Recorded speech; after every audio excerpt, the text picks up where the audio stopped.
काशी, यहाँ शिव के हजारों शिवालय हैं। उन्हीं में से एक है केदार घाट पर विराजमान गौरी केदारेश्वर मंदिर। यहाँ खिचड़ी से भगवान शिव स्वयं प्रकट हुए थे। जी हाँ, भोले के इस अनोखे स्वरूप के दर्शन के लिए देश भर से श्रद्धालु काशी आते हैं। काशी के इस महादेव को भक्त हिमालय के केदारनाथ का प्रतिरूप मानते हैं। काशी में बसे महादेव के इस स्वरूप को गौरी केदारेश्वर महादेव के नाम से जाना जाता है। काशी के केदारेश्वर महादेव 15 कला में विराजमान है। काशी के केदारेश्वर महादेव 15 कला में विराजमान है। इनके दर्शन से बाबा विश्वनाथ के दर्शन का फल मिलता है। सोमवार के साथ ही हर दिन यहाँ सुबह से शाम तक भक्तों की भीड़ होती है। पौराणिक वर्णन के अनुसार पहले ये मंदिर भगवान विष्णु का हुआ करता था। काशी के राजा मांधाता शिव के अनन्य भक्त थे। राज सिंहासन छोड़ने के बाद वे सन्यासी रूप में शिव की साधना करते। बताया जाता है कि ऋषि मांधाता अपनी साधना के बल पर भगवान शिव को भोजन कराने हिमालय पहुंच जाते थे।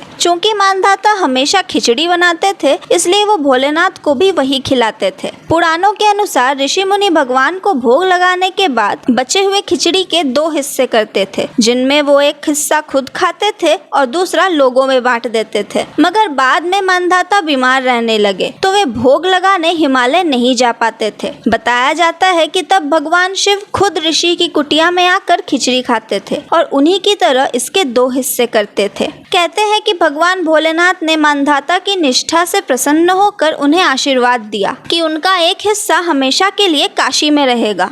एक दिन उन्होंने खिचड़ी बनाई तो खिचड़ी का भोग पत्थर में बदल गया। वे बहुत ही परेशान हो गए और रोने लगे। इसके बाद भगवान शिव ने उन्हें दर्शन दिया और कहा कि ये पाषाण जो खिचड़ी से बनी है वो एक शिवलिंग है।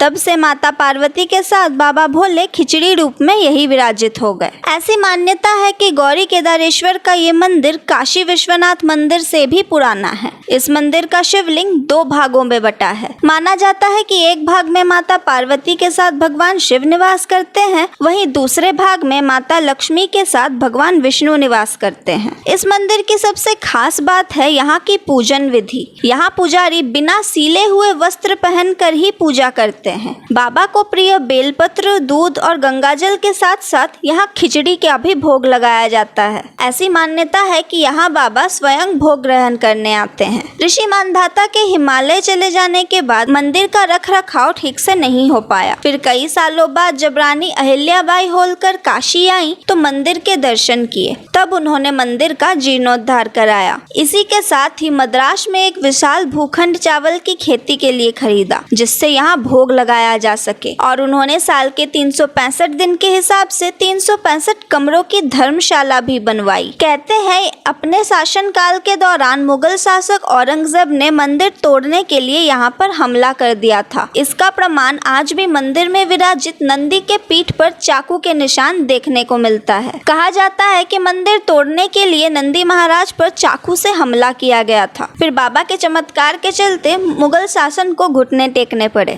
मंदिर के पास खिचड़ी तालाब है, जिसका विशेष महत्व है। इसी तालाब के जल से श्रद्धालु महादेव का अभिषेक करते हैं। इसके साथ ही आसपास हरियाली होने से दृश्य काफी मनोरम रहता है, जिसे देखकर भक्तों को आत्मिक शांति मिलती है। कहते हैं काशी के कोतवाल काल भैरव है, इसलिए यहाँ मरने वालों को यम यातना नहीं मिलती, बल्कि काशी के दंडाधिकारी उन्हें उनके कर्मों का फल देते हैं। लेकिन केदार खंड में मरने वालों को भैरव यातना भी नहीं मिलती। काशी के इस मंदिर में महादेव को 15 अलग अलग रूपों में दर्शाया गया है। इस मंदिर की महिमा अपरंपार है। धार्मिक मान्यताओं के अनुसार इस शिवलिंग के दर्शन करने से उत्तराखंड में केदारनाथ के दर्शन करने के बराबर फल मिलता है और मोक्ष की भी प्राप्ति होती है। तो कैसी लगी खिचड़ी महादेव की कहानी? हमें कमेंट्स में बताएं और देखते रहें धर्म संवाद। मैं थी तमिश्री, धन्यवाद।